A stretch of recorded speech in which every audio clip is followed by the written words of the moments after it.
घाटावरनं मुंबईला बैल उतरवले तर काय सांगू तुम्हाला, 2-4 दिवस झाला आमचा मूर्तिका झाला नाही, देवला नाही तर आम्हाला बैल. तर नमस्कार, तुमचं स्वागत आहे आमच्या मिनी ब्लॉग मध्ये. झागलीच गेलतो मस्त पनवेलला. काय सांगू, आम्हाला बैलांचा काना आणा होता. मी होतो, माझ्याजवळ भाई होता पत्तू. आम्ही आता पनवेली सगळं सामान आणलं. आम्हाला अर्बन घ्यायचं होतं, तेवढं बघतो तर आमचं बैल बिल सगळं निघलं, कारण की त्यांचा आज मूर्ती निघल्या देवला जायचा. काय सांगू तुम्हाला, 2-4 दिवस आमची प्लॅनिंग होती जाऊ जाऊ म्हणून. का पाऊस जंपर होता, आम्ही काय गेलो नाही. बघा गाड्या 4-5 गाड्या सगळे शेटला कालती सगळी आमची सोबत निघाले देवलन जायला. देवलन जाता आता तुम्हाला बघा काय सांगते, काय रे बाई आमची जाम पाहिलं प्रेम नव्हता. आणि यो बघा आमचा यो दुसरा आण्या भाऊ, आणि यो बघा जतीन नारळ बिल घेऊन आला कॉलनीशी.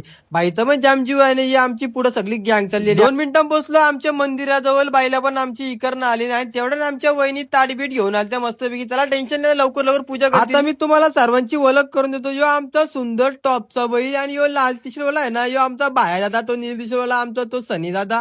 आणि बघा यो आमचा बाला. आणि दुसरी बैल घेऊन आला तर यो आमचा प्रथमेश. तुम्ही याला बहुतेक ब्लॉग मध्ये बघितलं असाल. आणि हे आमचे अमरदादा. आणि पाठीमागे आले तो बटून तिकडचा दिन्या भाऊ. आणि आता आमची होणार आता बैलाची आरती चालू. मग काय आम्ही मस्तपैकी कासरा विसरा धरलेला, आणि पुढे आमची आरती चालू होती. वहिनी आमच्या सगळ्या आरती बिरती करत होत्या. त्यावरून आमचा भाई आला, गोट्या भाई. न त्याने घेतला नारळला फोरला एकदाची. तर टेन्शन नाही ना, झाली आमची एकदाची पूजा. मग गोट्यान गेली आमची बैला पोच झाली. त्यावरून आला खुर्चीवाला. आमच्या गोट्या जास्त माणसं येतात म्हणून बरं आता खुर्च्या घ्यायला लागतील. 10 खुर्च्या घेतल्या मस्तपैकी. आता काय टेन्शन नाही. खुर्चीला काय बोलतो, खुर्ची एक 600 रुपये का.